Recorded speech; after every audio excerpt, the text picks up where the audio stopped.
fried chicken wings with cheese naman ang niluto natin. Kaso parang hindi ako satisfied dito sa ginawa kong cheese sauce. Syempre, no choice, kailangan nating ituloy kaysa masayang naman.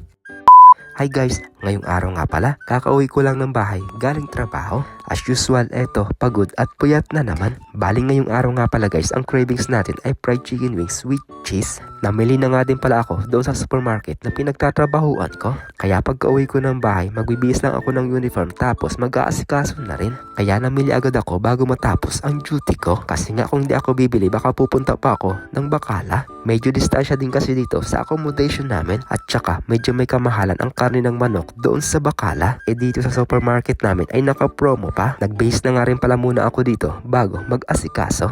O diba, kahit pagod at puyat ay kailangan talaga nating kumilos. Inayos ko nga rin pala muna saglit yung buhok ko. Medyo magulo kasi at medyo mahaba na. Bali 2 balot na chicken wings nga din pala itong binili ko. Malakas kasi akong kumain kaya dinamihan ko na. Pang 2 araw kasi natin itong uulamin. Bali malinis na nga din pala ito pero hugasan natin ulit. At eto natapos ko na nga din pala ang hugasan. Ganito kadami nga din pala yung chicken wings natin na pipirituhin. Tapos lalagyan ko lang ito ng mga pampalasa tulad ng asin, betchin at saka magic sarap. Tapos syempre lagyan din natin ng black pepper powder. Ganito nga lang din pala tayo kasimple guys mag-marinate ng manok. Tapos minekos-mekos ko na nga rin pala gamit ang walang hugas na kamay. Diba? Mas masarap naman talaga ang walang hugas na kamay kapag hahaluin mo kasi andun yung lasa. Nandamay ka pa talaga boy. Syempre, joke lang yun. Naglagay na nga rin pala ako dito ng harina at saka cornstarch at saka isang pirasong itlog. Ibababad ko nga lang din pala ito guys ng mga 15 minutes. Habang nakababad nga din pala yung chicken wings natin, nag-ready na nga din pala ako dito para magpainit na ng kawali. Tapos kapag mainit na yung mantika,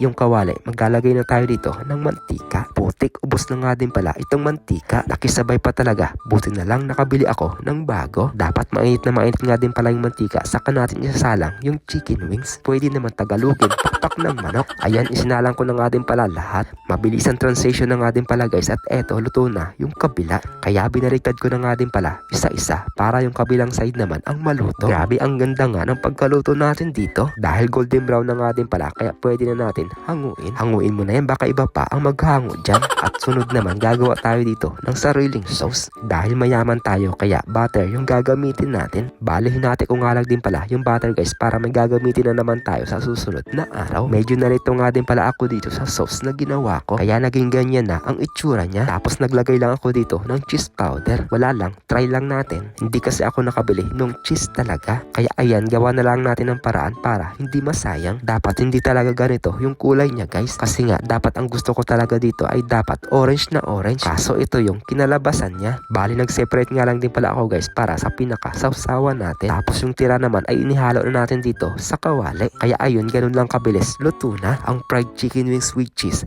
natin. Tapos nagsandok na nga din pala ako dito ng kanin pero parang mukhang masarap din. At syempre mag-pray muna tayo bago tayo kumain. Thank you Lord sa blessings. Amen. Kain po. At eto na guys, isi-taste na natin yung luto natin. First bite para muna sa inyo. At syempre second bite para sa akin. Kahit medyo palpak nga itong cheese sauce natin guys, kahit pa paano napasarap pa din natin yung luto natin. Yung lasa niya guys hindi siya maalat. Sakto lang. Andun pa rin yung lasa ng cheese powder kahit hindi tayo gumamit ng cheese talaga. Kaya itry naman natin itong normal lang kung alin sa dalawa ang masarap. Pero parang mas gusto ko itong normal kaysa doon sa minix na natin sa cheese sauce. Siguro sa susunod kapag gagawa ako nito, ayusin na natin para makuha natin yung consistency na gusto natin. So paano ba yan guys? Hanggang dito na nga lang din pala ang mini vlog natin. Sana natakam kayo at nagutom. Thank you for watching.